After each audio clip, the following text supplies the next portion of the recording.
right, so welcome everyone to Protectors of Demacia. This is episode 8, and today we're going to be talking about Illaoi and the new adventures that got added with her. So, yeah, how are you guys feeling about Illaoi's new constellations, first of all? Mr. Qide, start because I'm gonna yell. Yeah, I think that her 4-star is underappreciated because I think enfeeblement is just a very strong power and it does more than it looks like it does on the surface.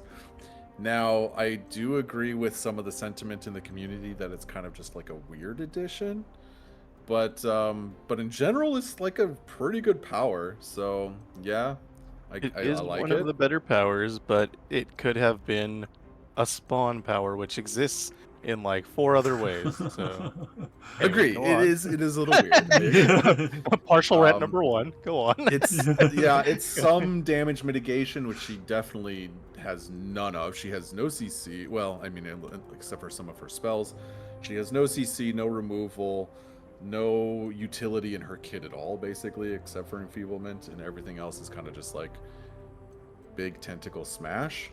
So it's a playstyle that I don't particularly enjoy.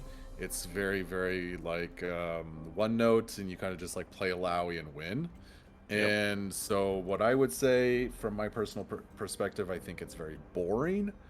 But is it effective and powerful? Yes. I think her power scaling on average, minus like maybe the 10-star or the her particular 6-star run or thing, she's gonna just smash through every single objective, literally. With the overwhelm and stuff, especially once you get to her 6-star and her relic. Her relic combined with the enfeeblement makes a lot of sense, and I have to imagine that this is why they included it, was to kind of make her relic shine.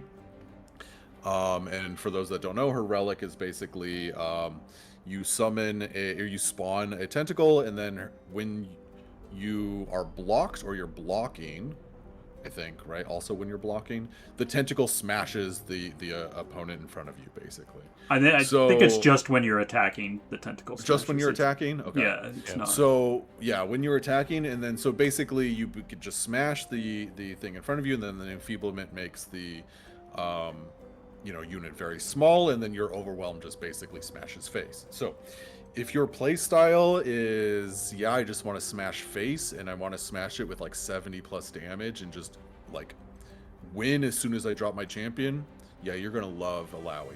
For me, a little boring. But yeah, so do I have any desire to really get her to 6 stars? From my perspective, not really. I'm not gonna use like a bunch of shards and stuff to do it quickly. But yeah, that's kind of my feelings on Illaoi. It's a champion that I'm glad we got a 6-star of. It's just boring for me. Fair enough. Okay. So I agree with everything you said. Yeah, so her 4-star is fine. Enfeebling Strike is one of the best powers in the game. Like, you can't ever be upset to see it. The problem is she doesn't need it, right? Because like you said, you drop Illaoi and then you automatically win the game. That's her whole game plan, right? You attack 3 times after you drop her. Your tentacle gets giant. You do 200 damage on round 1. And that's just what she does. And that's always what she's done. So like they didn't change her playstyle very much, which is good because you want, the theme of the champion to be the same, right? I have no idea why they didn't give her spawn power for a 4-star. It just makes no sense. Like when you play a spell, spawn equal to the amount that could have been there. She has a bunch of spells in her deck. You could have had when you attack 2-3. I mean, that seems to like overlap with her 3-star, so I understand why they wouldn't do that one. But that exists in the pool of things that could have been a 4-star. And Enfeebling Strike just feels, I don't know. It just feels like it's geared for somebody who's only sitting at 4 stars, right? Like they're a 4-star they have the champion at 4 stars, and then they're playing against a 4 or 5-star thing. And Enfeebling Strike does shine a little bit there, but otherwise, I mean, you should be winning the turn you drop Illaoi. So her biggest upgrade Yeah, agreed. is her biggest Well- upgrade is the 5-star because it just gives her 1 extra mana. Yep. One of the things I've noticed with her is like even though her 2 and 5-star, I mean, because the 5-star includes the 2-star, has the round start grant the weakest enemy vulnerable. Nothing's ever vulnerable. She still needs Challenger because they'll just override the 1 unit that got vulnerable, and then you still have nothing to pull. It's like the weirdest thing ever. It just, True. I don't know. Which is actually also a problem with her Relic, where, you know, that only hits things that are blocking you, but nothing's ever blocking you, because if you attack with a Relic, EA is like, nah, I'm just not going to do that. So, and the Grant Allied Tentacles +1/+1 is interesting in a couple ways. One, it's another 5-star that they added an ability to, which they were not doing initially, so I don't know if this is a change. We saw it with Zoe as well. So I think right now it's Kaiza, Azir, Zoe, and now Illaoi have a 5-star effect. I wonder if this is going to be a thing going forward. It's probably better if it is. A mana gem is, I mean, obviously the most powerful thing you can do, but it's a little bland when you Yeah. could actually put another power there. So that's nice. Grant Allied Tentacles everywhere +1/+1 at round start. Probably doesn't really do anything. You could have had it like every time you spawn, grant them everywhere +1/+1, or something a little less +1/+1-y. I don't know. +1/+1 to me is just like a signifier right now of it's a like a filler, right? Hmm. Exactly. It literally does nothing, basically. And then for 6-star, you have the first time you spawn, summon a Nagakabouros tentacle. This has a 3% chance to summon Nagakabouros instead, increased each round. Why is this a 3% chance? I went 3 games without ever seeing a Nagakabouros. And then, Yeah. like, the increase each round is 1.5%. What round do you expect us to get to? Because she wins on turn 1 or turn 3. I want to talk about that in have particular a heart attack a later little bit. after you finish your stuff, because I do have a lot to say about that in particular.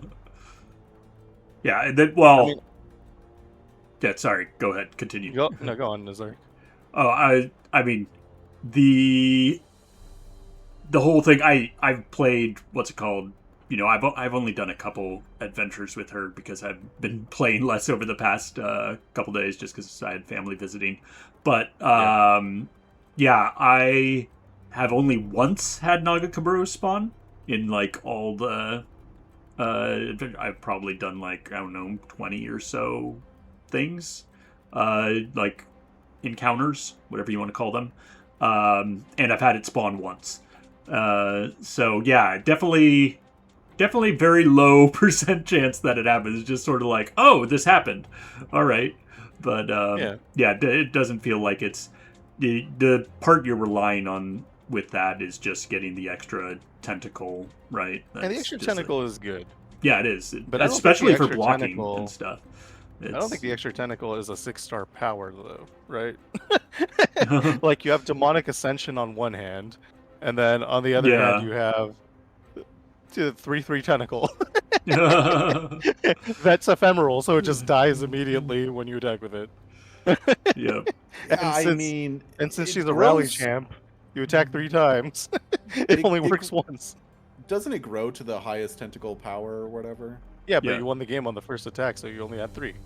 Well, so- it depends if you're playing. I have not played her quote optimal build with this, so I've played. You know, I messed around with doing Searing Brilliance Tentacle Smash build, and I messed around with doing. I need to do it. Yeah, it is enjoyable. And then I also messed around with just her signature relic and tried to mess around with that. So. Yeah, I haven't better used, signature Crown relic, Guard that Inheritance entirely and new pretty much the build that's showing with you playing right now. The Crown Guard, well, there's a more optimal version, right? Because you're using 3-star, no Yeah, epic this is no relics in epic this. relics. But yeah, using Crown Guards and, the Gale Force for Scout is generally the way you should be playing her if You you're. can also use Ranger's Command now.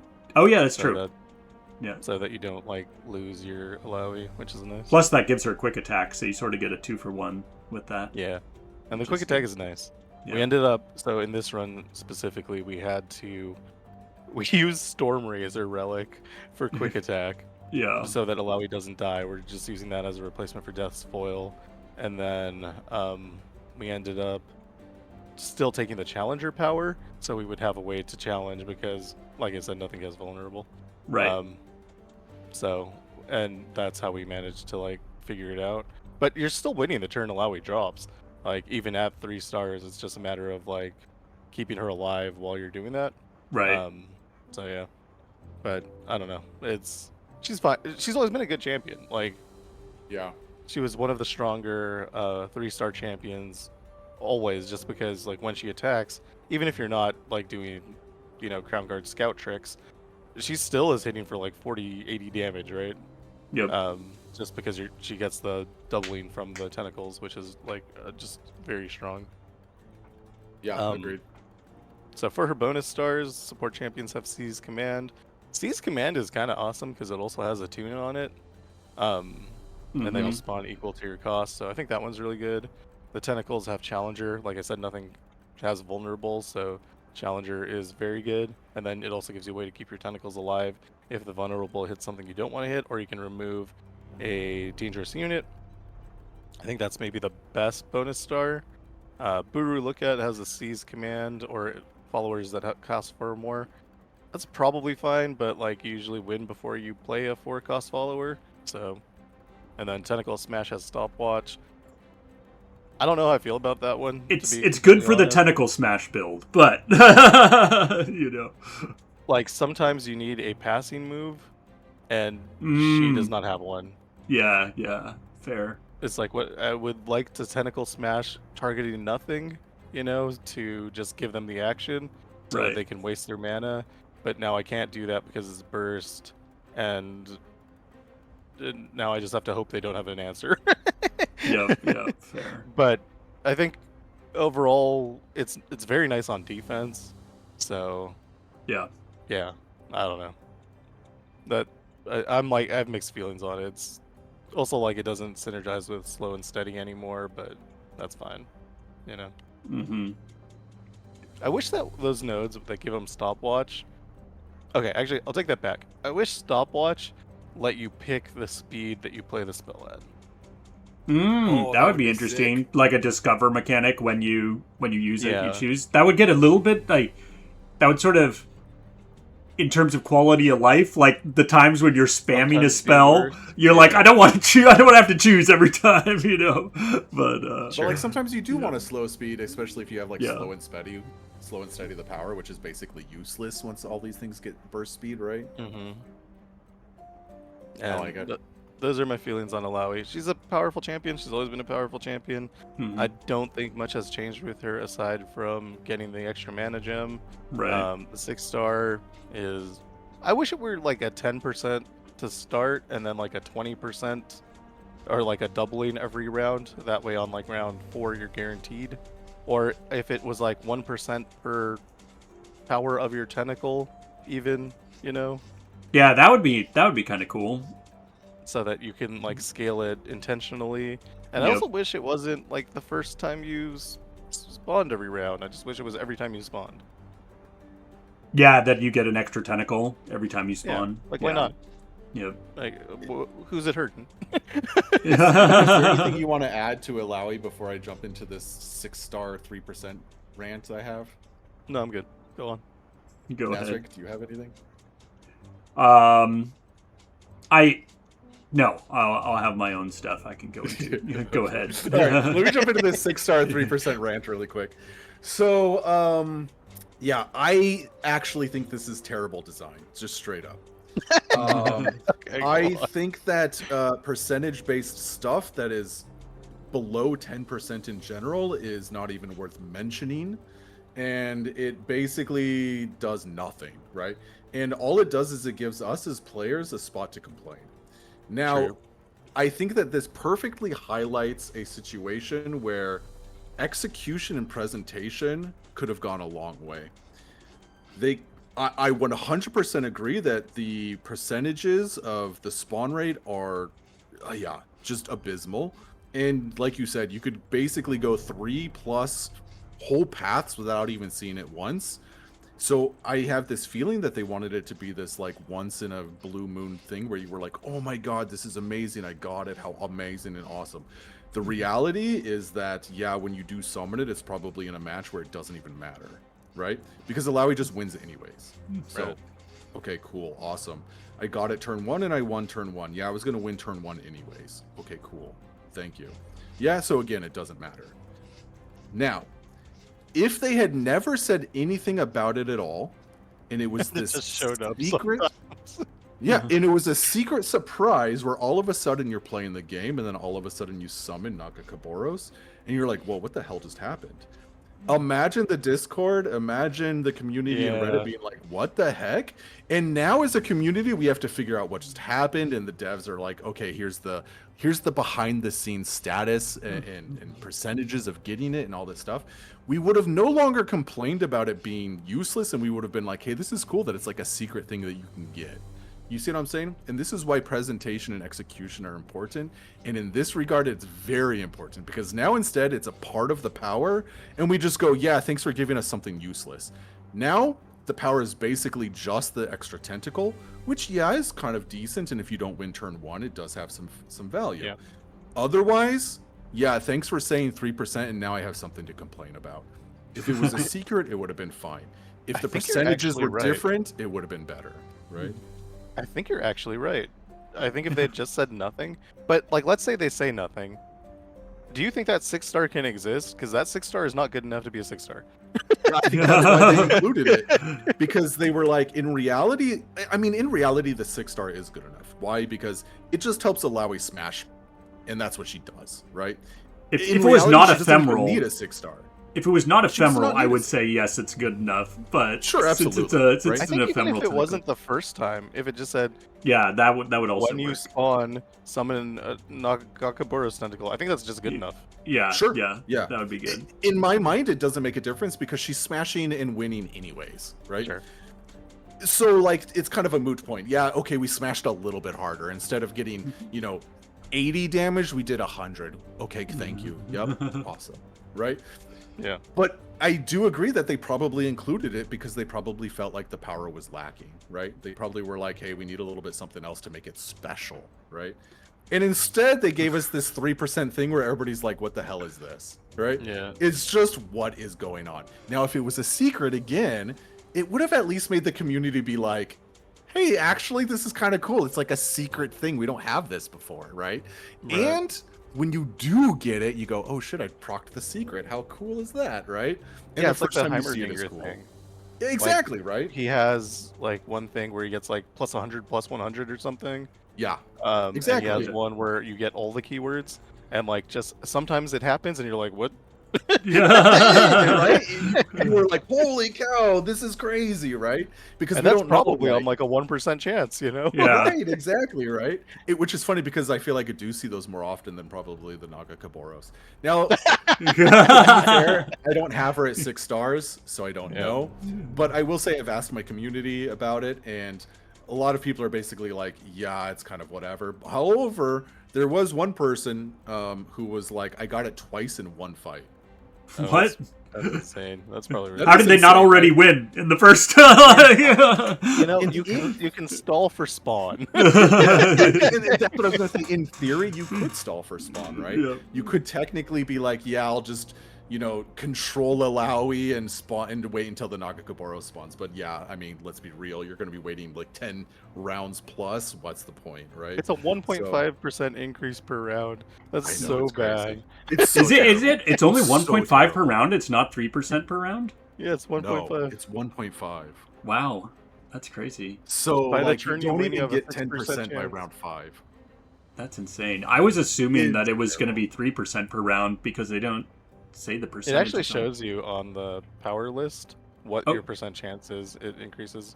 Oh, okay, interesting. Got you. And Wow. again, it's really just opened up a spot for us to complain. Yeah. If they had said nothing, And yeah, we probably would have looked at the 6-star power and been like, okay, yeah, this is a little weak. Maybe they could have spiced it up a different way somehow. But if it was a secret, we would have been like, this conversation would have been completely different. Hey, Yeah, how it could cool have- is it that there's this secret thing attached to it that we would have never known about, right? Hey, did you guys hear about the secret? How cool is that, right? Instead, the conversation is completely different because of the presentation and execution. Yeah. Yeah, could have used the Heimer treatment. I'm gonna agree with you. I didn't even think about that, honestly, but yeah, It's crazy. It's crazy that you're right. Yeah. Are we just complainers? Is that the problem? Are we the issue? Yes. And I'll get to this when we get to the 6-star because I'm sure there's going to be a lot of complaints, and I just don't agree with that. The 6-star adventure, you mean, not Illaoi's 6-star. Yeah, exactly. The 6-star adventure. Yeah, we'll talk. So about that, that's my but- rant on the 3%. I mean, Yeah. and also like a lot of people have said like the 3%, it doesn't really matter. It doesn't do anything. Who cares, right? Like the real bonus is the tentacle, which is like consistently a good thing. But like, I think it's exactly what you said. The fact that they put the line there makes us have to think about it a little bit more. Yep. Yep, exactly. Yeah, I think for me overall, like I said, I've only played meme builds sort of with her, but I mean, I think she was enjoyable. She's like you guys said, not much different than her 3-star. So I haven't really been playing her much. I mean, I haven't had as much time to play, but I still need to do her against Zoe. I'm curious how that works. I don't know if either of you have used her against Zoe, and if it's the same. If because with the tougher Nexus and whatnot, if it becomes any more like you don't one-shot the Nexus necessarily, or is the damage enough that it just doesn't matter? Because her control powers that it doesn't matter. Okay, yeah, because her control early on, that is something she struggles with, is like clearing the board early. Unless you're doing like the Tentacle Smash build or something like that, then you have a lot more control. But yeah, I watched the shout out to Captain Sarah Red, who's also a community streamer. Mm-hmm.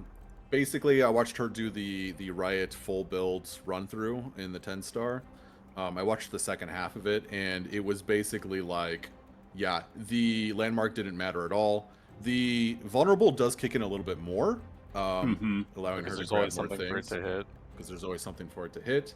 But yeah, she basically like 2 or 3 turned the final fight, and the landmark still had like countdown 2 on it or something. And I just remember every single tentacle and Illaoi were hitting for like 70 plus, and I was like, yeah, Illaoi just doesn't care. She just smashes face, right? So, yeah, fair.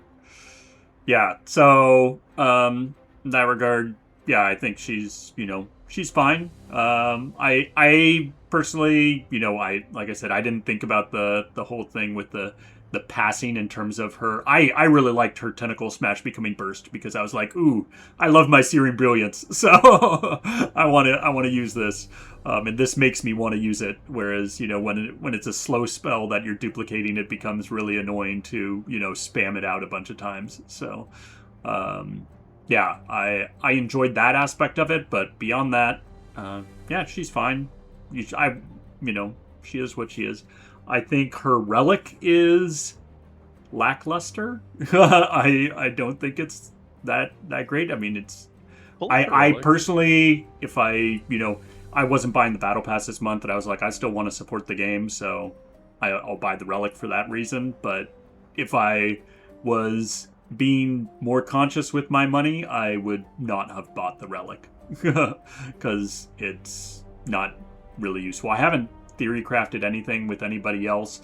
The only thing I could possibly see it being useful for is because it has a spawn 2, which is technically on play, which is technically a 1-cost creature. If you have something where you want to like have multiple 1-costs on the board, maybe if you're using like a shock and awe build or something like that, maybe you could find some value out of it. But yeah, I don't think there's much usage beyond Illaoi for it, so it's a pretty boring Relic from that regard. Or can you pull it up right now? Yeah, sure. Let me. Oh, you're bringing it up. I'm gonna say that I completely agree with you. I think on Illaoi it is good, And I could see like a random, let's say an Annie, and you happen to have this relic and you don't have any of your other good stuff or power boosting or anything like that, spell boosting damage or anything like that, and you run this, I would feel a little bit more comfortable running like a 2-star Annie into a 3-star adventure with this relic, because yeah, the tentacle gets spawned and then hits the unit in front of me, maybe allowing me to attack with Annie a little bit more safely. This is kind of the only situation I could kind of think of where it might be usable, but a new player is probably not going to random into this relic, and you're probably going to find other things that are better for it, right? So yeah, it doesn't really have a place in the game besides Illaoi, but it is pretty good on her, I think. I think you could use it on like anything where you're doing like stack deck Beast Within or something, or something that has Crush starting, and then so the spawn would be a little bit bigger, and then if you needed just like a little bit extra damage, maybe it's better than Caulfield's Warhammer, you know, for doing damage. Yeah. Oh, sure. And it's, But, it's it's better than if you're trying to get regeneration. It's better than the green regeneration relic, right? But, not by much. Yeah, sure. I wish it was on attack. Like on attack, you spawn 1 even would be, in my opinion, a little bit It better. could be both. Yeah. I actually thought originally it was when you're blocked, or when you are blocking, not when I'm blocked. So I read it opposite. And I thought that was going to be pretty bad. And so when it was on attack, I actually thought it was a little bit better. What I actually wish had happened is that regeneration keyword wasn't there, and instead they replaced that with like Challenger and Quick Attack. I mean, Challenger Quick Attack is just an OP combination. I can understand why they don't. One or the other. Mm-hmm. I would take Challenger either. would make sense. Yeah, the regen really doesn't make sense, especially with the enfeeblement. The regen does not make sense at all. Regen makes no sense at all. I think they picked through a list of like, what is the least amount of keywords we've given out? It was like, oh, we haven't done regen. Well, there's like, it's on Poro King Warmog's Relic. Armor, Poro King, and now Harsh Lessons, and I think that's how they came Gozen. across it. It makes no sense for Illaoi, who grows, especially when she levels up. She heals anyway. Like, Yeah. it makes zero sense. 100%. It is fun when they block and it goes off, for sure. Like, seeing the tentacle smash your blocker is amazing. Yep. Mhm. So that part's fun. But yeah, it's just like, it just needs a different keyword. That's it. Like, change regen to Challenger so I can force things to block too. Yeah, Because it would synergize a lot better if you did that. Even with the 2-star, when it's working, like, it's still picking like the weakest unit, not the strongest unit.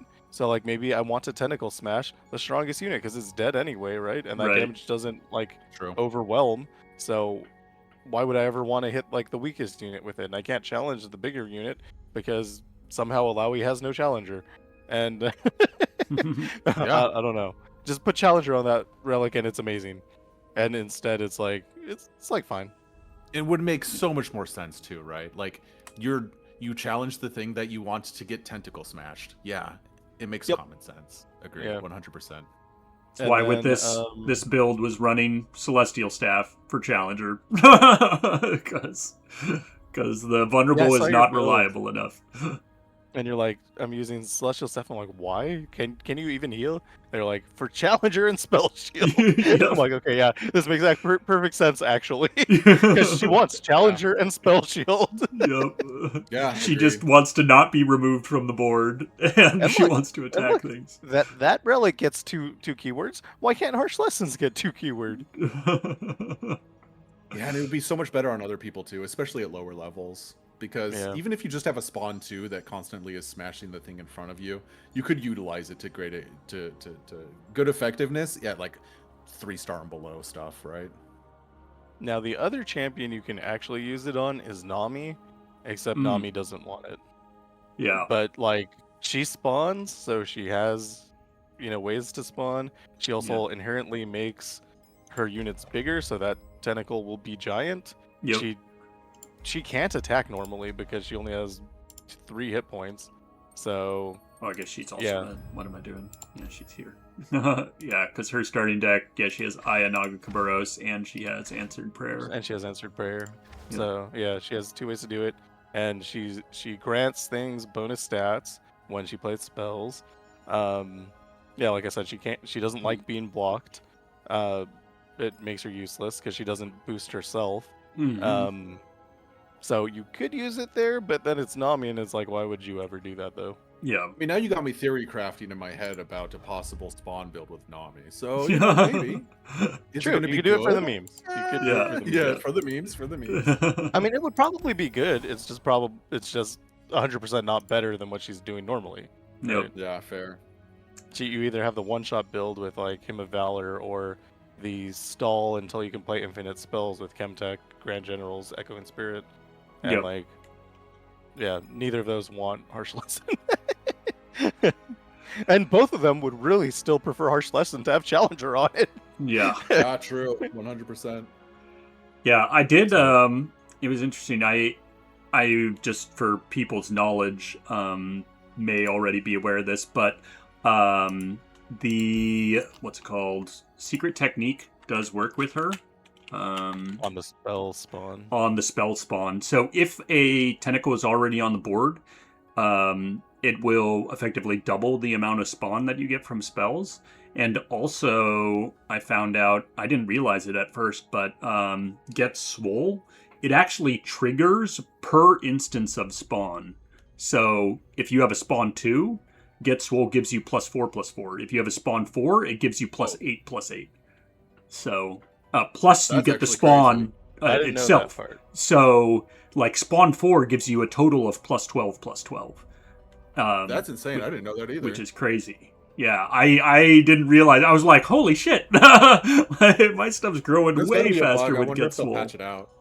I knew Get Swole worked. I didn't realize it was per instance of spawn. Yeah, it's per instance. So if you're doing multiple spawns, and if you're doing a spawn build, then yeah, it's Get Swole is That's so a cool. crazy power for that. That's crazy. So especially if you're doing like the tentacle smash build where you have like one cost tentacle smashes and you're just spawning, you're just like, here we go. Go big quick. Oh, I'm surprised nobody in my chat has ever mentioned that either. Yay! Come to the podcast to learn stuff, guys. Crazy. Yeah, that was good. So, but secret technique, of course, this will double 1, so the spawn 1 becomes spawn 2 or whatever. It's How do you feel? it doesn't. Yeah, go How do you ahead. feel about Spirit of the Buru? I feel like it's not. I used it here just because I was like, I'm going to use both Illaoi relics just for fun. Yeah. But, yeah. I'm like torn on it because it seems like it should be good because your tentacle becomes like unkillable. I guess is mainly the idea behind it, Mhm. right? Because it has quick attack, especially with like the 4-star where it has enfeebling strike. Your tentacle shouldn't die if you have it, right? But also, like, how much do I care about my tentacle versus Crown Guard Inheritance? Right, yeah, you'd much rather have Rally. Having more attacks with Illaoi is way better than It'd be a this, great so. fourth relic. Yep. So, no, I feel like this is better. Like Spirit of the, I think the only champion I really use it on is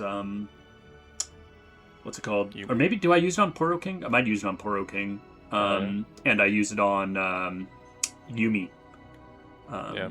Because she has 1 costs that are just out there, and giving them overwhelm, quick attack, and fury is great. But Yeah. Like, it feels like it's fine, like, but it just, I've been thinking a lot about build restrictions lately. Like, if you want to do a good build, like, relics feel like part of the champion for me. There's a lot of champions where, I mean, obviously you can change builds around, but like the best build is just the best build. And maybe I'm wrong. Maybe I'm too into like one mindset where I'm thinking like, this is how you play the champion, therefore this is what it looks like, therefore you need these relics, right? And maybe someone else is doing something completely different that works equally well. I know that's true on at least a few champions. I But think that this falls into the discussion of meta, right? Yeah. What is meta, right? am I too And if meta? meta is trying to micro the power, right, and eke out every single ounce of power, there's obviously going to be a combination for that. But I do think that sometimes our relic builds kind of fall into this category of this is the best way to break the champion, so to speak, and eke out the Right. power, and not necessarily play the champion on how it was designed. So sometimes I'll play champions and do relics based off of how the champion was kind of designed. And I honestly find that it's more enjoyable to play like that than it is to do the eked out Mike Road powered scaling, whatever. Perfect example for this is Spirit Blossom Evelyn. Yeah, most people just run the SOS fat body build or whatever. But Yep. I actually started running more of like the ephemeral, steal the champion, and kind of play into the charm build more, and it's far more enjoyable. Yeah, it's slower. Yeah, it's more defensive, but I have way more fun playing it.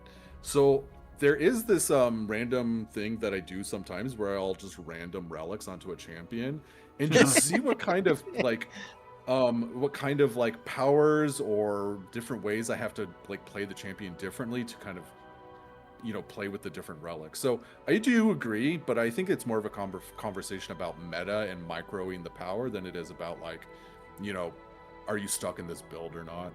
Yeah. But anyway, what I was Qide thinking going was, with ARAM mode for all random. I mean, something. ARAM is my jam. So yeah. that might be fun. But yeah, so what I was thinking is like when we eventually get the 4th relic slot, which is maybe never, but who knows, right?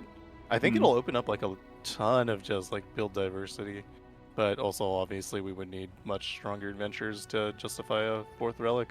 Yep. I disagree. I think that we're going to completely 100% fall back into a meta. And it's going to be like, okay, this is what fits into the 4th slot, and you don't play anything else but this. Yeah, maybe.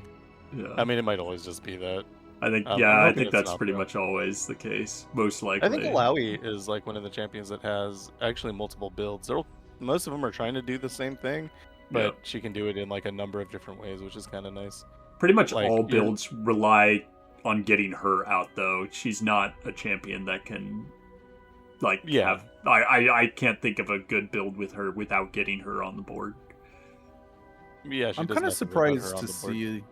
I'm kind of surprised to see like no plunder in there or anything like that, because it is important to get her out so fast. Or You can't even afford like the slot. yeah, I mean, you could give up Spirit of Buru, right? What is that really doing? Quick But how attack are you and picking the fury. Nexus? Yeah, I haven't done. I imagine. Start with Blade's Edge power, ping the Nexus. Yeah, Chop Who Illaoi. knows, who knows? I imagine people have done stuff with Like like Starforge? Starforge gauntlets. Yeah, like I think that's more reasonable because she only needs 2 more toughness, right, Yeah. to trigger that. So I imagine people have done that. Then you can drop her turn 1 Yeah, consistently. but then you're losing 2 relics. That's Right, hard. exactly. It's just easier to find -1 cost at Ye- some point in the run or +1 mana. True. Yep.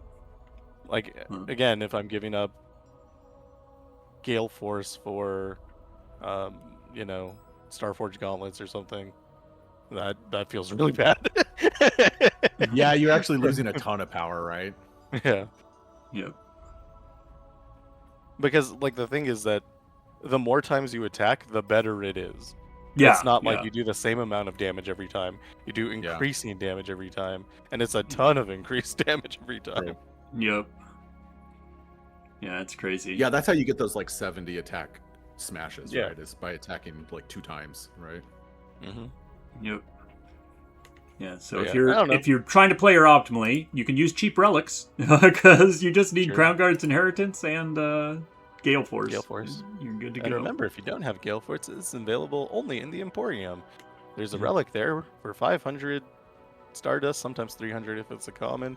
And be sure to buy that until you get Gale Force. Oh, I gotta True. see. You guys are sorry because you also mentioned the other thing that gets a scout. Where is it? I think is it available Rangers. yet today? Oh, we Okay, get to see click this that. live. Click. What am I gonna get? Click it fast. The faster you click it, the better it is. And then just keep spam clicking it so you can get it double. I'm clicking so fast. Oh, I Aw, it registered I've that. never managed to pull that off. Yeah. Oh, Wait, all is that a right. real Got the double? You Jace, get the double? Jace relic. Yeah. I'll have to try that out Depending later. on your lag, if the animation completes before Yeah, you can click it again. something else, like it pings through the server. I don't know how it works. Yeah. I get Spirit Forge double all the time. It's the same idea, except it's much less consistent. That's crazy. Yep. I don't know exactly how it works. I'm sure it's some bug, but whatever. It takes 2 years to get all the golden reliquaries. I was gonna see if I could get the other scout relic, Rangers. Rangers command. Is that what you're missing? I'm missing that. I'm missing a couple And still Sentinels? because I had already done all of my Zoe stuff, so I couldn't so get one you're out of extra that. behind. So yeah, I don't have Retribution, don't have Oh. Rangers Command, don't have Sentinels Plate. So I'm missing 3 of them still. I'm missing all of them except for one, I think. I'm missing Sentinels and Price of Retribution. But we all know Price of Retribution is the one I'm going to get last, so not too worried about it. I mean now it's fine to get it last, right? Now it doesn't matter really. It's Yeah, but the game decided before. before they nerfed or changed When I Guardian would have Angel, made a right? video every day on a different champion using it, we knew that I was never going to get it. True. I would have not done monthlies. I would have not done Zoe. We would have only had Price of Retribution builds. Yeah, I haven't. Do either of you have Rangers Command? I do. I do not. Is the scout you get from it permanent? That it Yes. gain? Okay, so it's not just for that round. That's awesome. Yeah, so you can do something like take the Husk starting power, easy prey, Mm-hmm. and then game start, a unit will have scout. If you can capitalize on that, then you get scout. Otherwise, it's whatever you play first, which isn't always good, right? Like you're playing like a Grumble Slug as your first thing. You don't care if Right. you have scout or not. Yeah. But if it's something like that you want to attack a lot of times, like a Teemo, that would probably be like an optimal build for him, where you do Ranger's Command, and you take Husk starting power. Does that work? And Does then- this power not trigger before? Oh, I guess because it's round Well, it's gotta start. start. So the powers then- trigger before round act technically starts, and then right. So on round 1, you can get scout with Husks. Nice. Yeah, That's cool. It's pretty good. I like it. Yeah, I want to get this one. I mean, having another access, because quick attack right now, the only other way you can get it is like the green relic, right? Yeah. And then of course there's Death's Foil, which is better than quick attack, but that's the other option. The one problem with like using it on Yumi is that it's a random Poro that gets it, and you don't always want to attach to the Poro that has scout. Mhm. Like sometimes, like the Spell Shield Poro won't Right. have scout, and the Sinister Poro will, and you're like, well, I'd rather have Spell Shield, Yeah. so I don't get removed. Yeah, exactly. Or the Lonely Poro. Yeah, or the Lonely Poro gets scout, and so you still have to attach to whichever one has scout because it has scout, and that's just a better keyword. But Yeah, like you're sad about it. yeah. Whereas if you had like Gale Force on Yumi, you would just attach to whichever one you want. Yep, and which is that's what a I little do. More better. Yep. Fair enough. Nice. Sorry, Alright, that was so, just a little side rant. Oh, good. So, I guess the event of Illaoi, right? And the Oh, yeah, should we go season into that? pass, right? Season pass, yeah. It seems like they've kind of figured out what they were doing with season passes. They've got the same season pass, but they've just changed a few of the nodes to be more slotted towards Illaoi and also Bilgewater. And this is pretty much what we've been asking for. So in my opinion, good to see it. I hope that they keep going down this route. It's awesome. I know you said you weren't getting the season pass, Nazoric, but Yeah, well, yeah, it's just I don't need the resources. Exactly, I feel like it's a yeah. waste of. I mean, sure, of I'm- course. So curious what they do with that, since those nodes are kind of set right now. What happens when there's 2 champions a month instead of 1 champion a month? What is Right. getting replaced for the second champion's items? probably some wild shard things will just get replaced, is my guess. But yeah, I we'll think see. they should just extend it. I don't know if they can. I don't know if that's like a code limitation, Mm, but just add. Yeah, I like, guess we'll see what couple happens nodes. when that happens, right? yeah. That's future Riot's problem. Mainly, when they drop a new AU or something, right? It'll be how do they handle that, right? I don't remember what they did on the first one. So the 3-star and the 6-star. I have some general thoughts and then I've got a rant. Okay. So my general thoughts are basically I love to see a new world adventure, especially at like a 3-star level. I think it's very, very good for newer players and players who are like in that generally low level tier where they've got another adventure that they can play. And I think it is an interesting adventure at that tier level. I think that the bosses are difficult, and I think that the other fights add some variety compared to what you normally see in the world. So I think it's fine. I think it fits.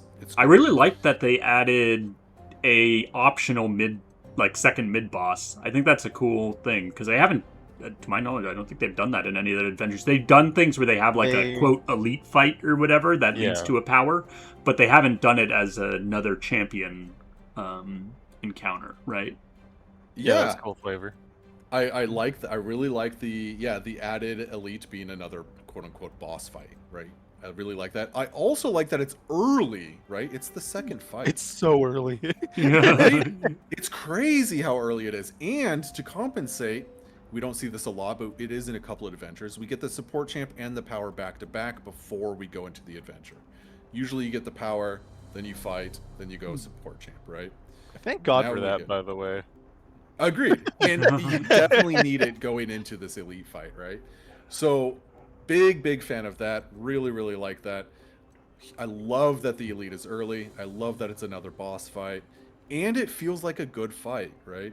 I really enjoy playing it. I'm every time I go to it, I take it because I'm like, yeah, why would I take something else that isn't it, right? Right. So yeah, really like it. And the power afterwards is whatever. It's just the benefit, right? So yeah, really love that. The two fights are good, and then we do see a couple new spawns in Bilgewater as far as modifiers and stuff. Some of them are good, some of them are mediocre, and they really kick off once you get into the 6-star. So yeah, like the 3-star. I think it's got a good balance. It's slightly more difficult than other 3-stars out there, but not like maybe a 4.5-star or something like that. So yeah, it's cool.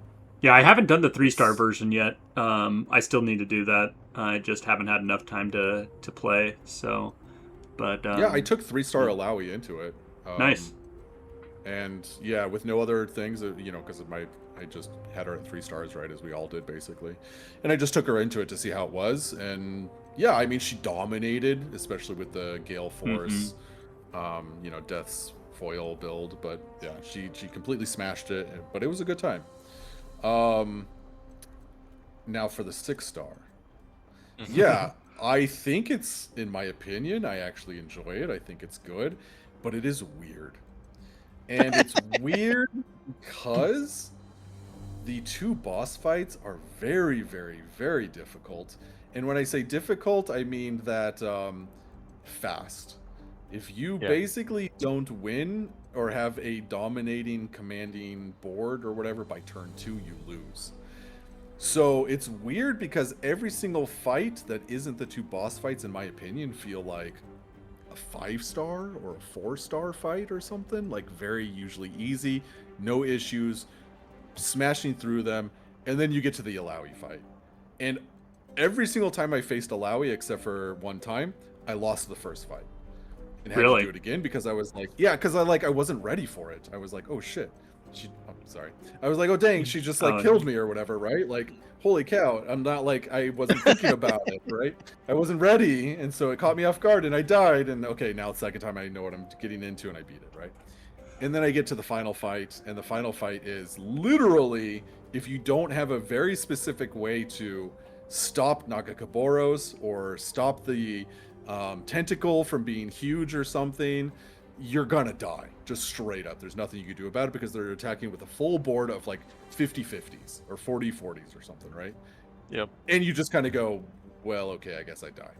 And that's been my experience. So I think that the Illaoi fight and the final fight feel like 8-star or even 10-star. Like, in my opinion, the Nagakabouros fight is harder than the 10-star Zoe fight as far as consistency goes, right?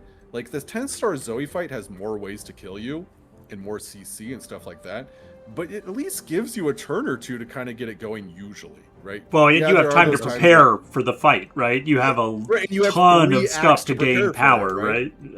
Exactly, you got 3 acts to prepare for it. Unless you get hit with Rally Cat, then it's kind of the same. There are situations where you get hit with the double catastrophe rally and stuff like that. Yeah, absolutely. Or they just end up with, a super cheap, champion that you're just like, yeah, okay, I can't beat this champion, and it has spell shield now, and everything has elusive, and yeah, I just got, yeah, we all know that fight anyways, right? I just got obliterated in ice like 6 times in a row, yeah.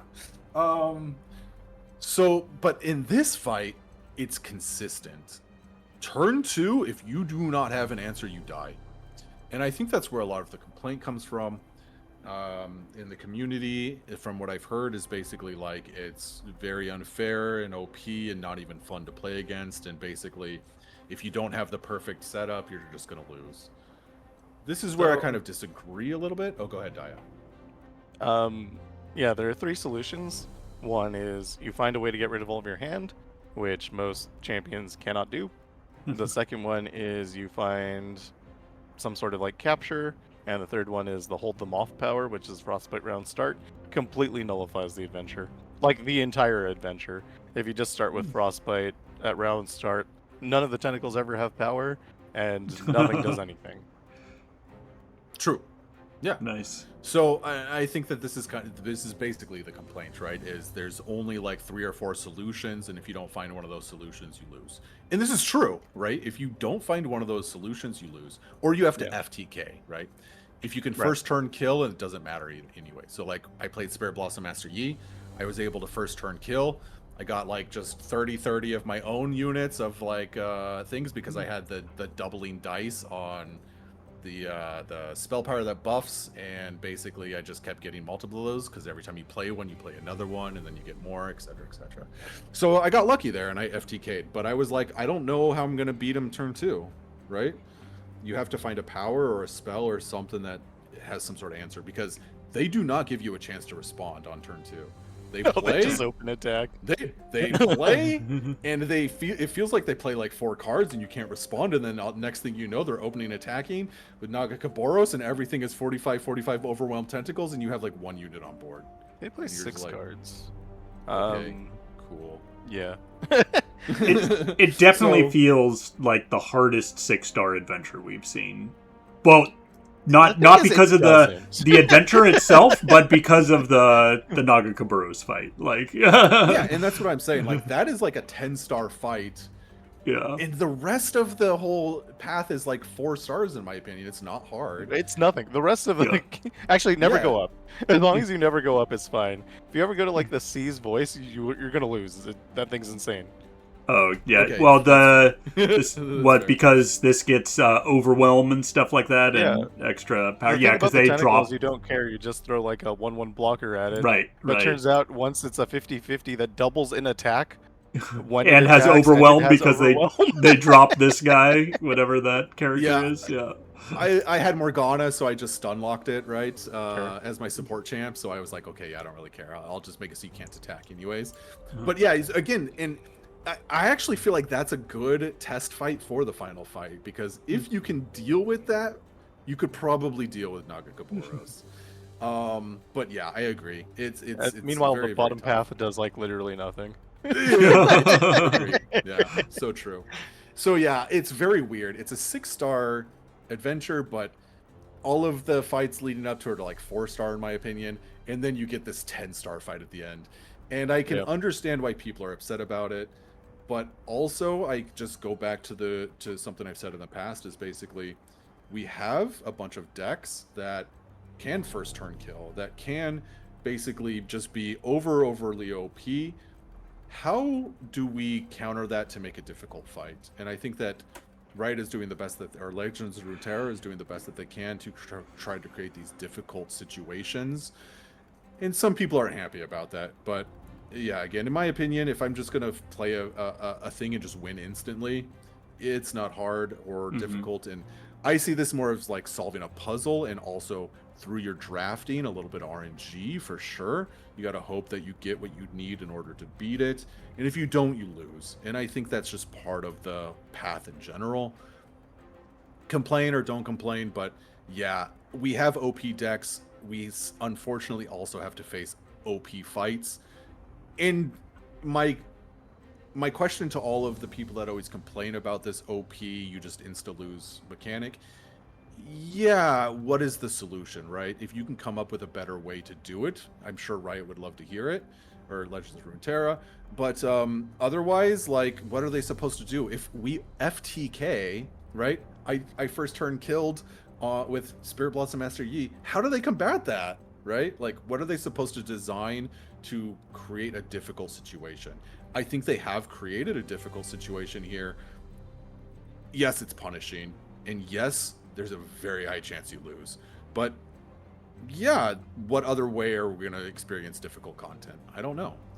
Well, I mean, I think Zoe was much more set, where it's like, it feels more consistent as you go through the whole adventure, like we were just talking about, where the rest of the adventure doesn't line up with what Nagakabouros was. If they made this like a 10-star adventure and made all the fights much more difficult, then I think that would align a bit more with people's expectations. But when you're like comparing this to other 6-star adventures and you're going through and you like get to the end, you're not expecting like, oh, I'm gonna die turn 2 if I don't, you don't have a ton of time like you did with Zoe to find, the stuns or the, whatever solution you need to prevent that turn 2 kill. And I agree. It should be different start. Yeah, the 6-star is sneaky, basically, right? It's like, oh, a 6-star, and then you get in there and you're like, what the heck? Yeah, I agree. Okay. It should be different start. I have several things to say about that fight specifically. The first is they could have given it -1 mana. And if it had -1 mana, then they couldn't have played Nagakabouros on turn 1, and then the turn 2 attack would have been fine, and then you would have to just prepare for turn 4 where you would die, right? Right. So that would have been fine. I like that. It costs 6, or they could have just given it Ancient Coin instead of No Man's Battalion. Same basic idea. Yeah. The second thing is there is a bug with free attack that Nagakabouros kind of specifically has, so they can put their tentacle as an attacker and then play the free attack spell, and then the tentacle attacks with that. And I don't think that's how that's supposed to work. I have seen them do that against me one of the times. I think that is incorrect, and I think that's part of the added difficulty. I think it just, I don't know, it is attacking with more stuff than it's supposed to be attacking with. So there's that. They put Deathless on Nagakabouros, which I feel like was unnecessary. Like, you have to remove it turn 1. You can't even kill it now because you have to kill it twice. Like, right. That's messed up. Like, just don't do that. And the second thing is, like, the Otacon Adventure in Spirit Blossom where they turn 1 have the attack token. Right. And you don't. They could have done that, so, like, your turn 1 is fine, and then you die on turn 3 instead of dying on turn 2. Right, so you have some more chance to burst speed. To build a response. You die on turn 2 at burst speed.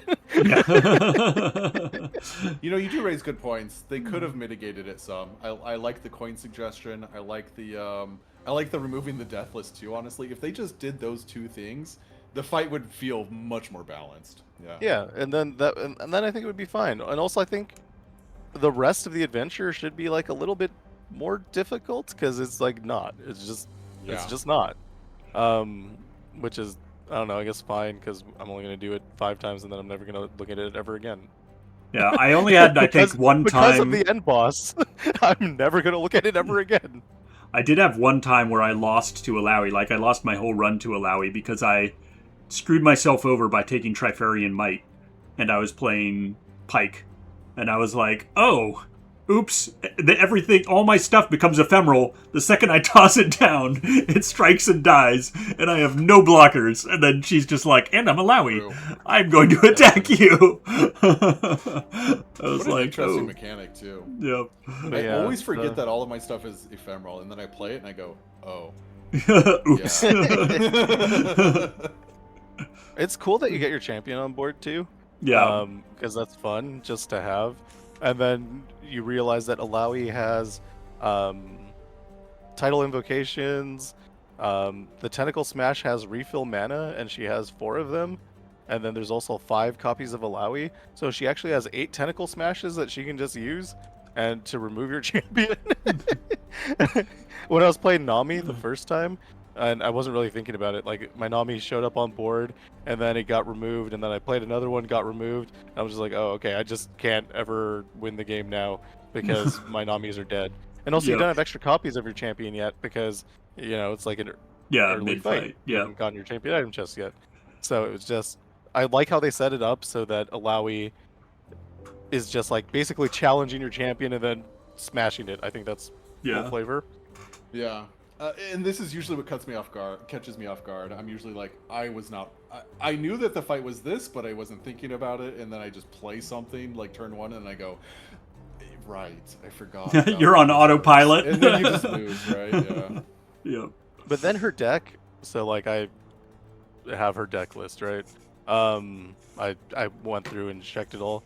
There are only items on Illaoi, Eye of God, which is the equipment, title Invocation, and Tentacle Smash.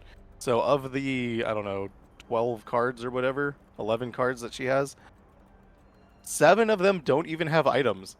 Coral Wow. Creatures is just a 2/5. Yeah. Grumble Slug is just like a Grumble Slug. Like, That's it's so crazy. weird that so much stuff is just missing. Like, why did they not put items on the rest of the things? That would increase the difficulty of the adventure, right? I don't know if this is like some bug, but yeah, half the items on the cards are just on Illaoi. She has Warding Charm, Infinity Force, and Rally Banner. Like, why? I don't know. It's just so weird. Yeah, probably because her units are also ephemeral too, aren't they? Yeah. Except for her. So I was thinking about that. spawns. Like, maybe that's why. Yeah, they probably were like, it's not. I mean, the Illaoi it's fight is fine. basically Illaoi versus your champion, right? Yeah, it's kind of fun. And I actually like it a lot. I think it's a good. It pick. is cool. Yeah. Just don't take Trifarian Might. Yeah. Or do, Live your life. Yeah. And then the Nagakabouros fight has 3 Nagakabouros, and then 10 Test of Spirit. So it's like the 1 cost that gives you vulnerable, and when your Right. unit Yep. dies, it It does draws like 2 a damage. card or whatever. Oh, it does And 2 then damage. It also has That's- Elixir of Skill to draw a card. It has Hand Sensor and Battle Banner on it, so it gives everything +1/+1. There's 10 of those in the deck. Wow. Wow. And then 3 Eye of Nagakabouros so that you can draw into the other Test of Spirits. That's why it looks like they're playing 10 cards at once on turn 2. It's because they are. And then they just keep drawing into it. The deck is very small though. So they start with 10 cards in hand, but there's only 18 cards in the deck. So it's actually kind of easy to mill out because it has no cards in it. So yeah, Fiddlesticks is going to be if gonna you need try it. to finish off your whatever the I mean, you still probably need to find a way to Bilgewater survive round 2, champion, but yeah. but also there's like, so the deck has 16 draw in it. So really you just need to survive like 2 rounds and they'll deck themselves out. Yeah, That's awesome. that's funny. Yeah. I like those Yes. changes you suggested, though. Weird Yeah. fight. I like if they made it a coin and then they removed Deathless, it would make the fight so much more balanced for sure. But any one of those things would be fine because you can deal with a way to get rid of a unit on turn 1. Like if you can't figure that out by the entire adventure, then you're doing something wrong. But you can't kill it twice. Like that's just not a thing. That's not real. I think that this the 6-star in particular would have really benefited. We've talked about this in the past, but yeah, I don't know what their playtesting / feedback looks like before they release something, or if they even have like the ability to hire people to do that, or whatever it looks like, or it's non-existent. But I think that this would have really benefited from a couple of people playtesting it and giving feedback. It could have smoothed out a lot of stuff. Because, yeah, I don't like the fact that it's like 4-star adventure with a 10-star fight at the end. It is weird. Yeah. Also, Karox is probably bugged. Oh, yeah? What's wrong with him? So Karox, I think it does its game start effect twice. So if you look at its hand, it starts with 2 Vengeance in hand, and then on the board it has like 4 Ceaseless Sentries and 2 something else. I don't know what it is. It feels like it should have been 2 Ceaseless Sentries and then the other unit, and then 1 Vengeance in hand. So I think that they just copy pasted the line that does their game start effect twice. Hmm. And then it's Interesting. summoning it twice. But we can't really tell because none of that stuff is even stated or has items on it or anything. So it just starts with a full board, and you're like, why does this have a full board? And I don't know. It doesn't have staunch defender on it. It just starts with a full board. There's nothing that says it should. Yeah. True. And it's fine. Like, the fight does nothing. It just dies. Yep. But it's just weird that it has it. So I think it just has extra things. I wonder if its deck is actually duplicated too. I should look into that. It is funny how like the 3-star feels very good and balanced, and then the 6-star just like what happened there? I mean, just hold them off, and then the adventure doesn't exist, and it's fine. Like, so if you need to get through it, just keep re-rolling for hold them off with this your champions. Does bring up a good point. I've always thought that there should be relics. You know how we have the loaded dice that increases the odds of epic relics or epic powers and stuff? I would love one for rares and commons, because like sometimes you want a common power, right? I would love to roll for disarmed or something, right? So I mean sure. I don't see why not, right? While we're on the subject of relics that we need, where is our rare add champions to our deck?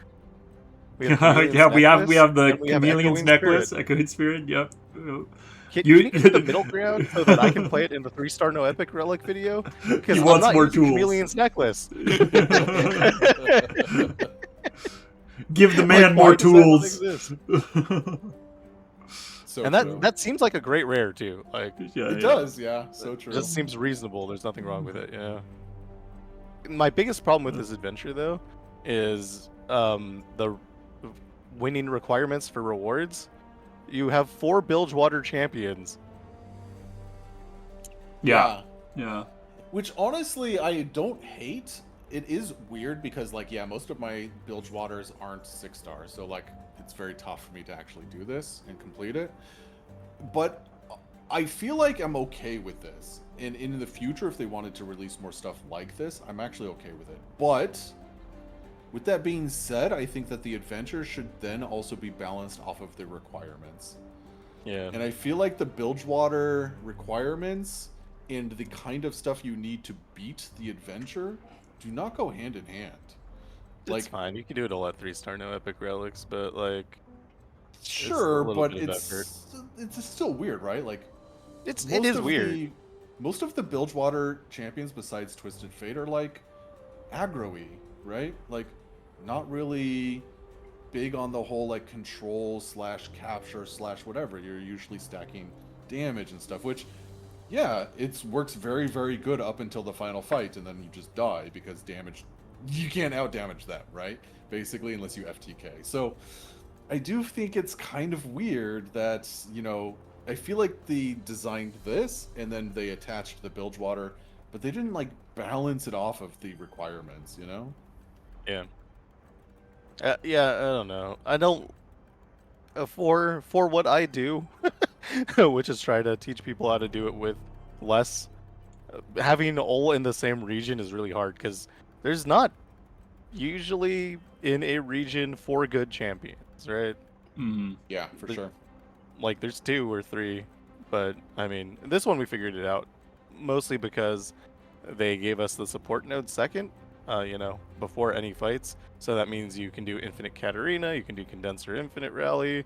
Like one person took like a Nautilus or something and put on loaded dice and 2 of the Z-Drive prototype and just went to the support node until they found Katarina specifically with Power Riff on it. And for their common power, they picked up Draw 2. So every time you drew Katarina, she was free. It takes about 40 minutes to reroll for this. Jeez. I mean, like, and this is kind of like my point going back to like, they want to create hard content, but as players, we always find ways to break the game, right? So like, how are they supposed to balance hard content with like just these game broken mechanics that they've developed, right? But yeah. I think you can't, and it's fine. I don't think they have to worry about it. Like, honestly, like, as long as the adventure feels good as a whole, I don't think it matters that it's like particularly challenging at the end or anything. I don't play Path of Champions to lose. If I wanted to lose, I would play chess. Like I'm like 400 rated. Every game I play, I'm gonna lose. And like that's fine, right? Like occasionally I'll be like, oh, I saw something, and then I'll feel really smart that I managed to do a checkmate, right? But mostly I'm just like blundering my queen, right? That's the experience I have when I play chess. When I play Path of Champions, I expect that I'm gonna win every fight. Like, why would I ever lose? Like, Man, it's just we are not so that kind of different. game. Yeah, Like when I play Slay the Spire, I also expect to lose. I lose about half. yeah. I mean, that's fair. I guess, the average person who plays this game expects to win because that's what you do in this, right? You just win. Yeah. I personally like to lose. I think it's fine, and I don't see losing as a negative. I see it as I didn't solve the puzzle, right? Sure. And the puzzle was I didn't draft or get lucky enough to get what I needed to beat this fight.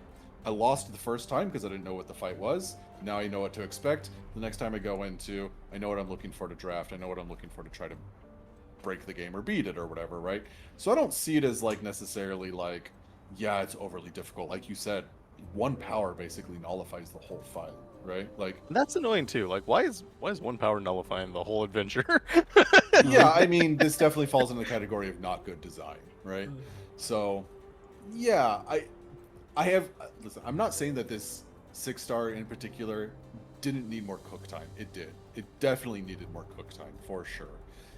I understand the complaints behind it, but I also want hard content. Unlike probably, I guess I'm the one person that plays this game that actually is like, yeah, if I lose, I had a good time, right? No, I agree with you. I'm 100% on. I'm actually on Mr. Qide's side for this. I like challenging content. I like to I think lose. it depends Yeah. how I lose. And that's fair, and that's a very fair complaint. But then it leads me back into the same comment of, yeah, our decks are so strong. The fundamental problem is not necessarily with the OP content. It's the fact that we are so overpowered in our decks that it's impossible to give content that isn't also OP and bullshit, right? Like, we have so many strong things that, yeah, what are they supposed to do? And the problem is the fundamental issue with the power scaling of the decks in general, right? So I agree, and somebody like you who plays at 3 stars definitely has a much different experience.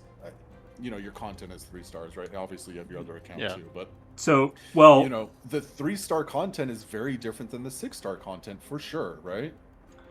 I would say 6-star, I roll over literally everything without thinking at all.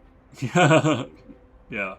I would say though, Qide, for your point here, I personally expect, if you're going into a 6-star adventure with like a 3-star champion, then I expect it like you should be going in with the expectation to lose.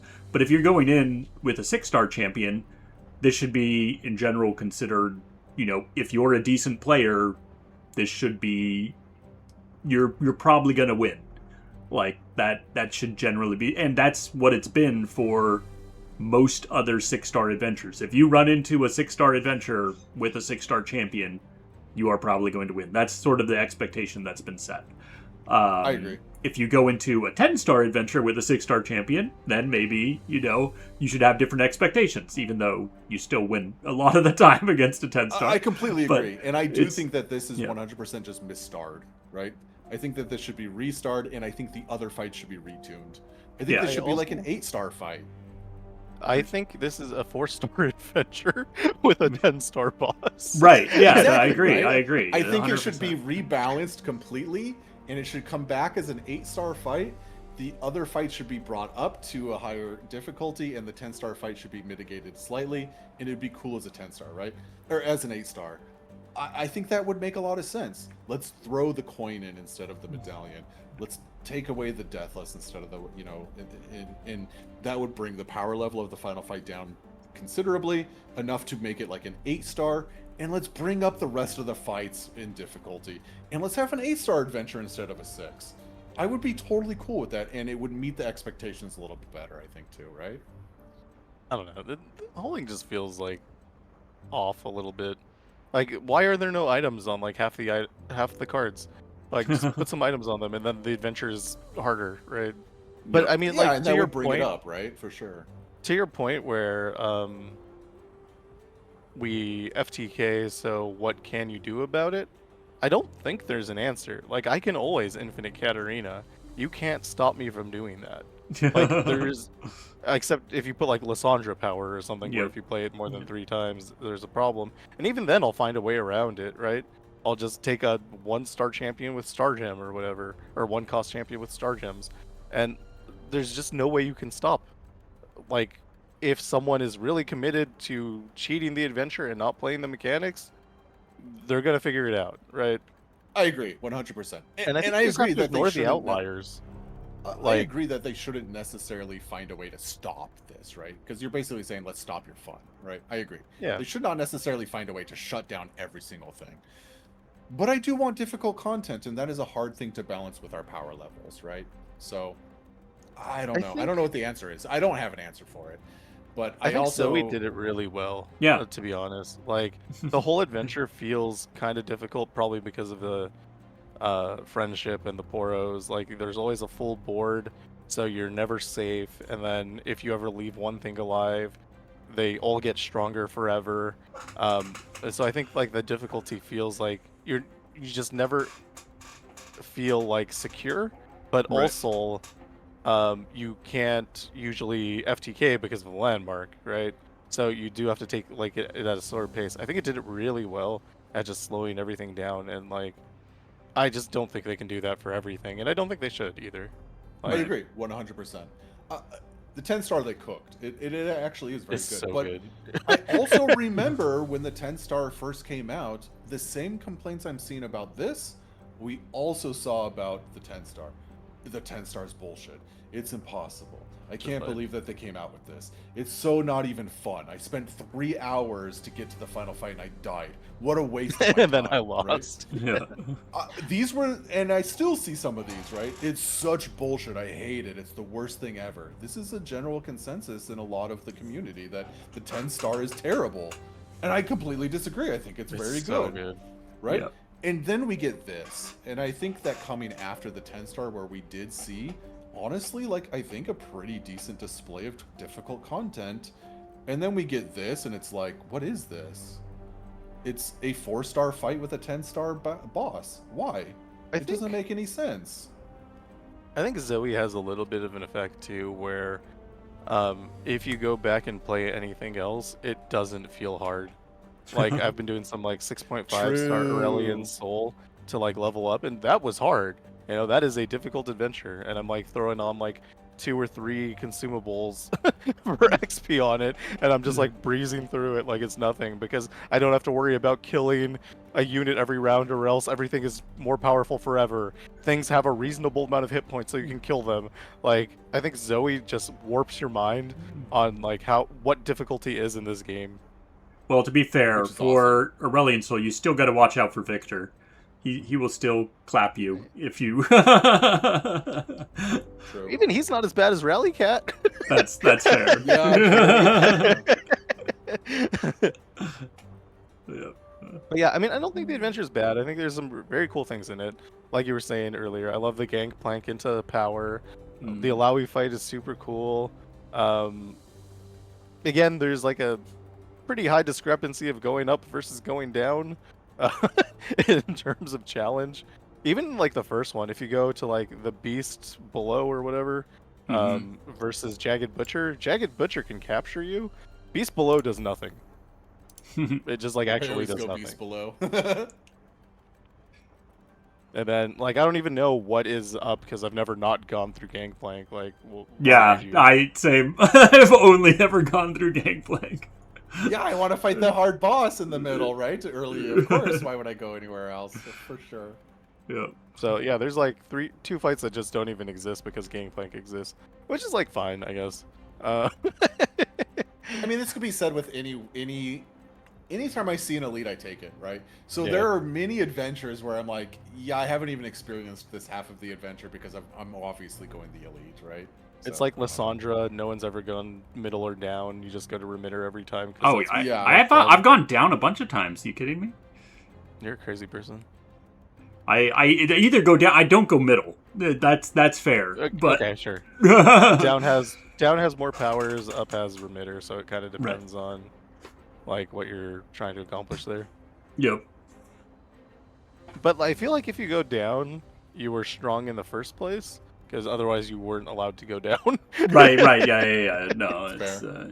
it tends to just be like, oh, I'm just going for I choose up or down based off what has the better initial reward.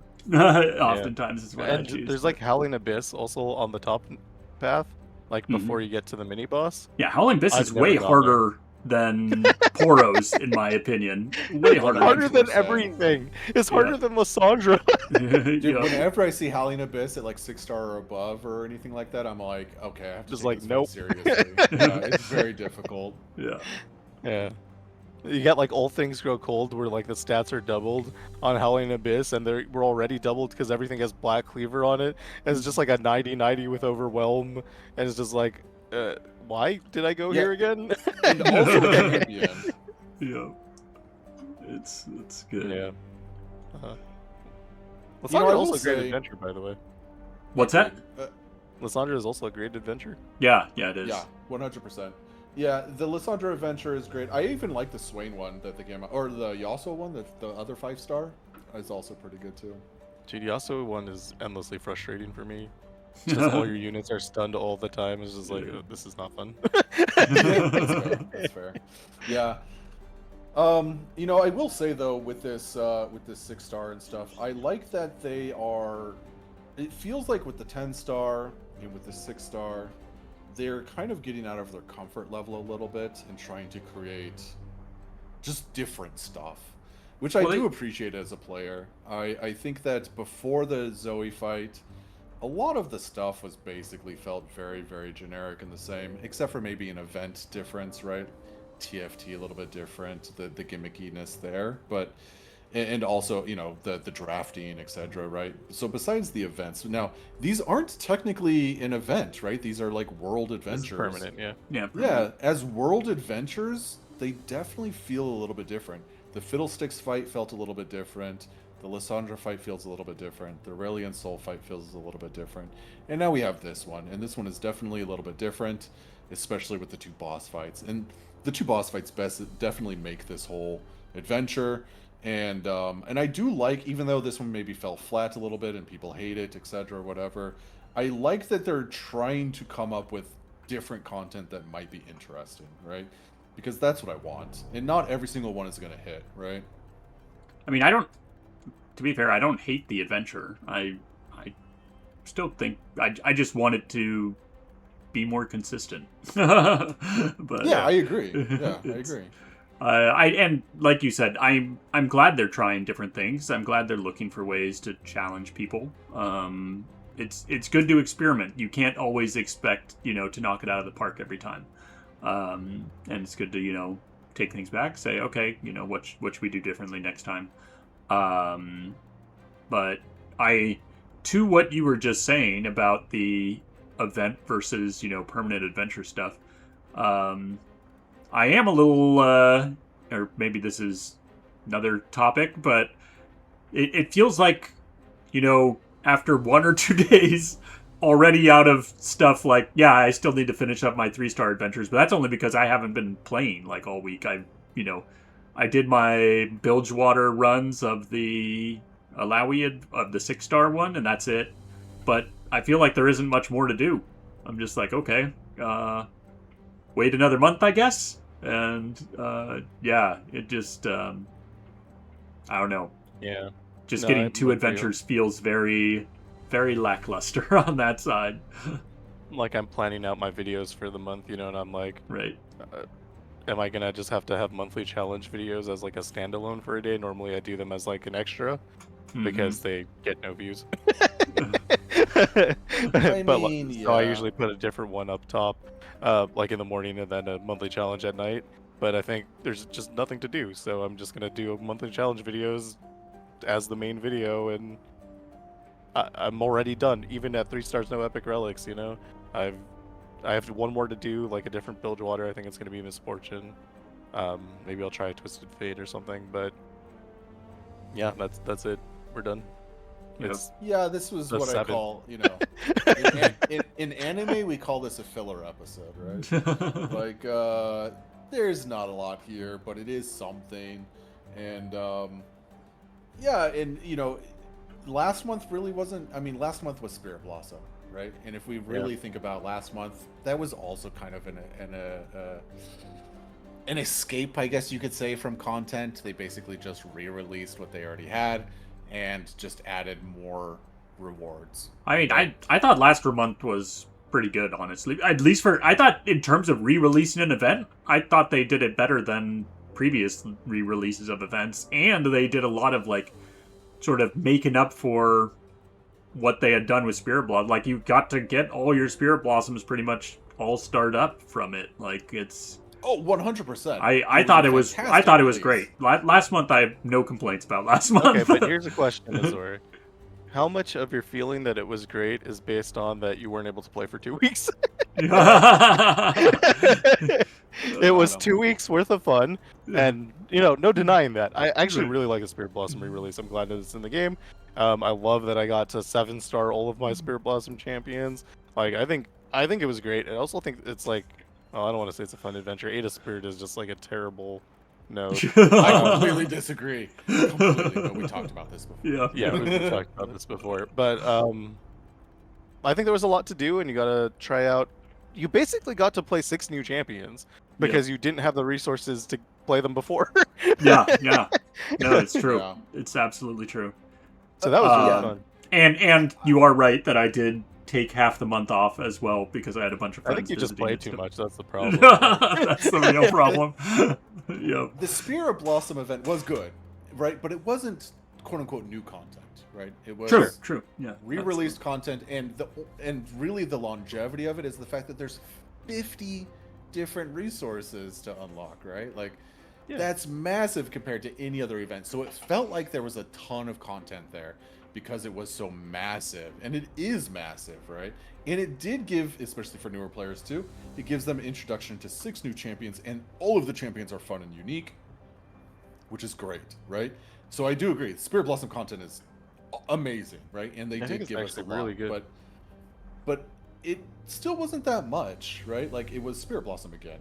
And for those of us that experienced Spirit Blossom, there were a lot of people that were like, yeah, the rewards aren't really doing anything for me because I'm already maxed out. That's insane. If anyone said that, they're like the most super whale that has ever whaled in the sky. So, like, how much I pay at like a reasonable level, I buy my battle passes and celebration bundles. I still had so many resources to get, and it felt so fulfilling for me. Yep. I was in your boat, for sure. But I had people in my chat being like, yeah, I basically spend less money. Actually, don't. Keep spending money to support our game. I keep whaling. Did the 6-star only, and got the finishing unlocks I have, and every other reward in the whole event is basically useless to me. And I was like, wow, that sucks, because like I need all these resources, right? And when I was capped on fragments, so those just turned into Stardust or whatever. But see, I'm not even capped on fragments. I still have 2 champions that need some fragments. I mean, it's to get the gifts. Who cares about the gifts? I don't think I bought anything like extra. I think it was just I got lucky on rewards or something, and I just had all the fragments. Yeah, I haven't bought any Spirit Blossom stuff either, and I'm still missing 1 7-star. But anyways, so we got the Spirit Blossom content last month. It felt more meaty because of the 50 available things, right? 50 is now more than 13. Yeah, now we get this one where it's like, 4 and 5 or whatever it is. It's like so few, and then they're also very specific for Bilgewater, and you're kind of just like, especially if you don't have a lot of Bilgewater champions, it feels like a very whatever adventure. But it is in the world, again, like, and it is new. The 3-star has more variety in the rewards region requirements. Oh yeah. Oh, it does. Okay. Yeah, I haven't looked at it. Yeah, the 3-star is basically all different, right? It's like one of each, I think. Pretty close, yeah. I really wish I had before the patch even released, because we knew it was Illaoi. I went into the Glory store and bought like a Bilgewater chest just to get my last Nova. And I was like, then when I saw the rewards from the 6-star, I was like, I should not have done that. I should have just gotten my Bilgewater Nova from doing the 6-star. That would have been a lot better. But it's all good. It's the way it goes. So, I like that they're adding more stuff to the thing, but it does feel a little lackluster. In a couple months, Yeah, I hope to see more stuff in the future as we always do, but yeah, this month does feel a little light. And also with Spirit Blossom last month, I finished all 50 within, like you said, 2 weeks, and then I had 2 weeks where I was sitting there going, okay, now what? And this is just because we're degenerates, guys, right? Yeah. I mean, look, I don't blame the devs. They can never release enough content for a player. It Right. takes longer to make a thing than it does to use a thing. 100%, right? Hmm. 100x time, by the way, right? Like, Yeah, it's not even close. Right. Like, how long do you think it took them to make this adventure? Like, several months, probably? And then we finish it in 3 hours? Yeah, right. Like 500 man hours, and we finished it in 3, right? We're like, Yeah. where's our more? We need more, right? Like, yeah. So of course. I'm never mad about that. If we get something new, like, cool, we got something new. I'm not gonna say like the devs need a faster schedule. All they're gonna do is produce Don't like sleep. slop, you know. Like if I would rather them take time and produce something of quality than not do that. Right. Yeah, and I agree, and I said this before in the past. I would rather they did less release to have a better quality release with, more substantial meatiness, right? Like the Spirit Blossom or something, than just shilling something out to appease.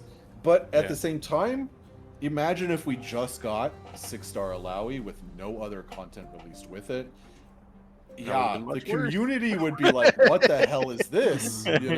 Like, you need a little bit more, of course. So They were on a really good cadence for a while, They you know, were. when we Yeah. were having it Two was characters a new month, adventure. and it was new adventure, then the follow-up to the new adventure, then an old adventure release, and that just felt really consistent. And like you could just there was something to do every day as long as you weren't like no lifing it. Like if you were just doing one adventure a day or something, that would fill you up for the whole month.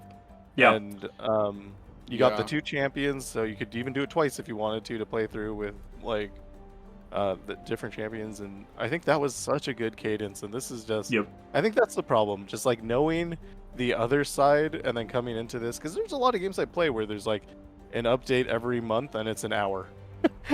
Yeah. You know? I kind of agree with you.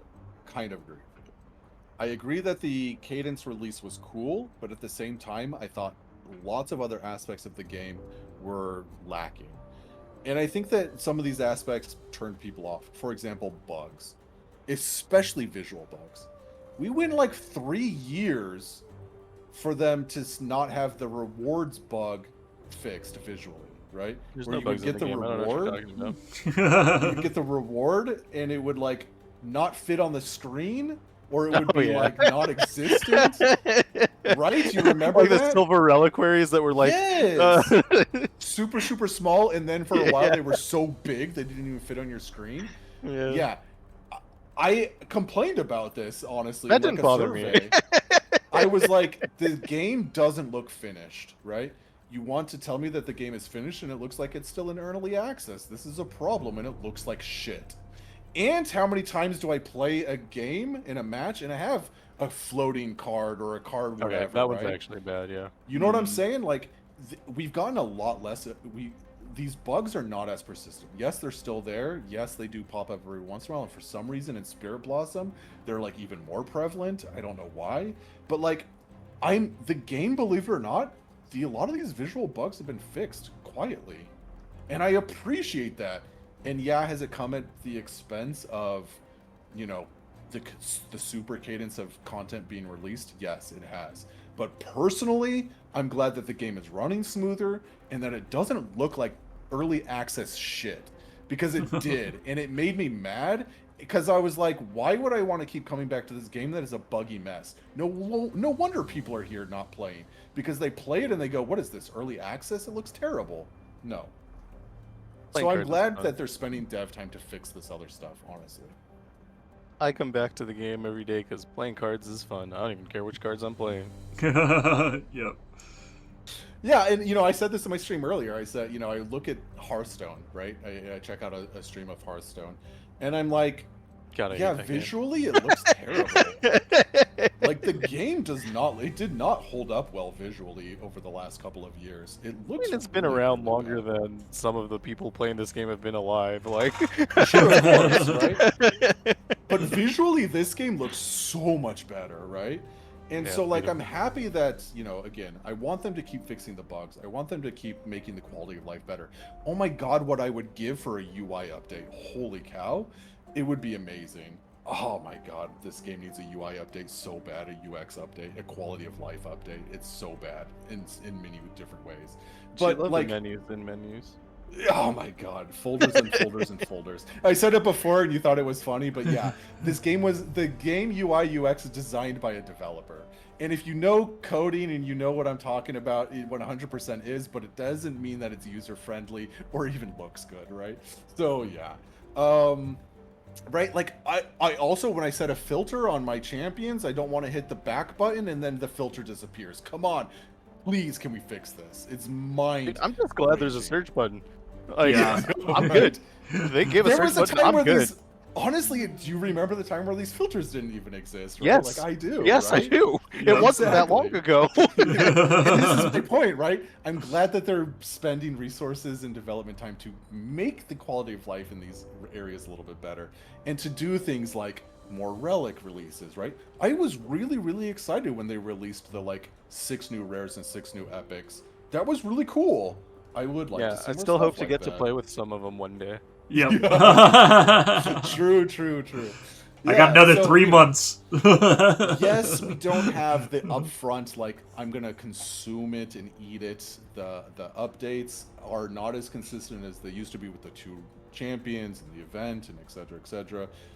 But I am glad that they're at least spending the time doing worthwhile stuff like fixing bugs and making the game run smoother and stuff like that. So I do believe that we'll get back to more of a cadence like that once they start fixing through some of this stuff. But yeah, man, I mean, I literally would stop playing the game because I thought it was a buggy mess. I really liked the schedule they had. I thought it Yeah. was so good. I And, hope they like, get back to that. Yeah, I just hope.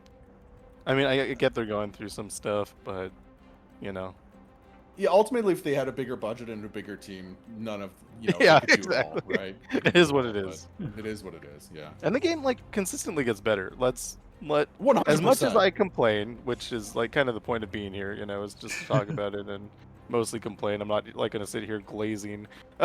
Yeah. Right. No one's gonna watch that.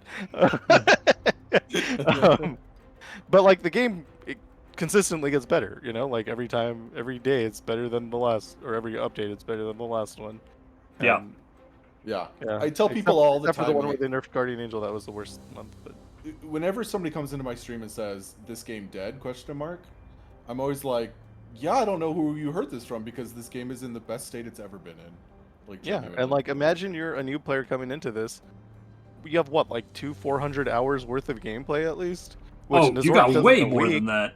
On my free-to-play account, when I started it, I haven't been playing it since pretty much since Zoe released, but it's 600 plus. I was streaming every single day for a long time, for 2 months or something, 2-3 months, and for many hours. No, there's hundreds of hours of content for sure. Yeah. If you This took game's just one amazing. champion, if you took just one champion and played every single path, it would probably be 100 hours. Yeah, I don't know. I love it. Best Yeah. game ever. I No, mean, not that's- actually, but it's close. It's a great game. Yeah, agreed. Right. It's a I great mean, game. for the price of a free-to-play game, it is, the amount of content very you good, can get yeah. out of this, it is absolutely amazing. Yeah, it's got its grindiness for sure, but what doesn't? I mean, that's the right? point, For a game right? like I'm this. looking for the grind. Give me the grind. Yeah, We true. need more grind, actually. Give Yep. me something to do every day that I feel good about doing. Yep. And we've said it before Yeah. and we mentioned it again on my stream earlier today. Basically, if there was a player created workshop or something like that, Oh, it would man. relieve a lot of the content building necessity from the devs, because I would just spend my time playing player created content, Dude. Nagakabouros would feel so balanced if we had player created content. Yep. You know, like it would be awesome, you know, and I hope that someday, obviously that would take an insurmountable amount of dev time to do it and have questionable legality issues potentially, right? So I mean, games like Warcraft 3 did it. I don't see a reason why this wouldn't be. I mean, beyond you have to build the tool set, which that is a ton of effort. But there's in terms of like, I guess more companies don't want to do that now. Like when they released Warcraft 3 Reforged, they made it so like they have ownership of everything players make, because before they didn't. And then, that's how Defense of the Ancients became its own thing and all that. But that's how Riot exists. Yep. Welcome to League of Legends. Yep. But yeah, it's basically, built off of the whole thing of a, user-created tool set. Like that's look, we can't even share pictures between assets, right? Because it enters like contractual illegality issues. I cannot imagine the assets being allowed in a player created format. You know what I'm saying? So like there's a whole nother issue right there too. I don't know. I think you could do like deck codes and stuff, and then that would be fine. Yeah, depending on what the contract says, right? So yeah. But I mean, like, why couldn't you just like, you have a baseline adventure, and then let's say there's so like every deck is a deck code, right? So like this Illaoi deck that you're playing against, it is just a deck code that gets loaded in, and then the deck code also has items on it or something. So I think there's a way that you could do it with just like deck code stuff, like you're importing in a PvP deck, except it's a PvE deck, and then you could do the same thing with like the map. It could even be just like set up like this is a random thing, this is a shop, this is whatever. That can't be like that complex. Yeah. Yeah, I agree, and I also think that making a card back in the style of the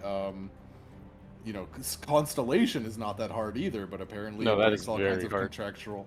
Apparently it breaks all kinds of contractual agreements, right? So, yeah, art is crazy. Well, art is hard.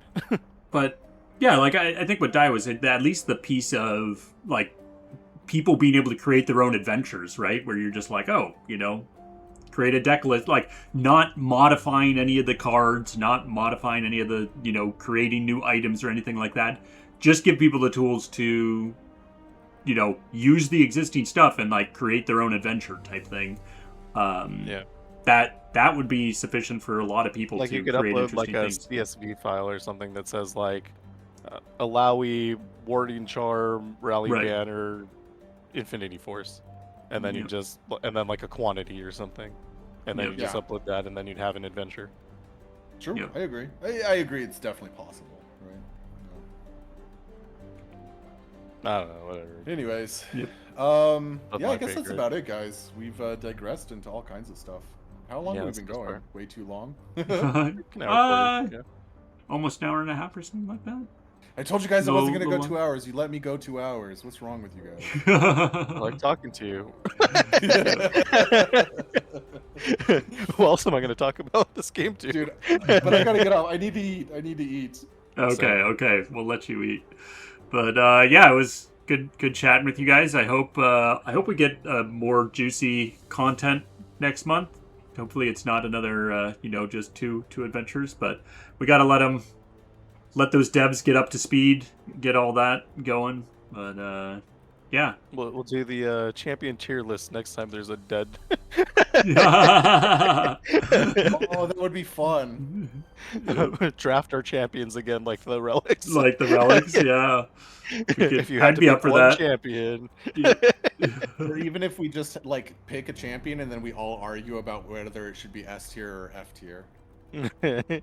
Okay, those are the only two categories. S and S. Well, I know somebody's gonna be like, you guys are all gonna be like, this is S tier, and I'm gonna be like, no, this is definitely D tier. So. Yeah. I know there's all the Nico haters out there that say Nico's an F tier. I'm one. So. S, easy S. See, it could be fun. We probably wouldn't even get through like 30 champions, honestly. Yeah. All right, cool. Nice. Yeah, it was good chatting with you guys. We'll Yeah, later, we'll catch you guys. all next time. Thanks for joining everyone, and yeah, have a good one.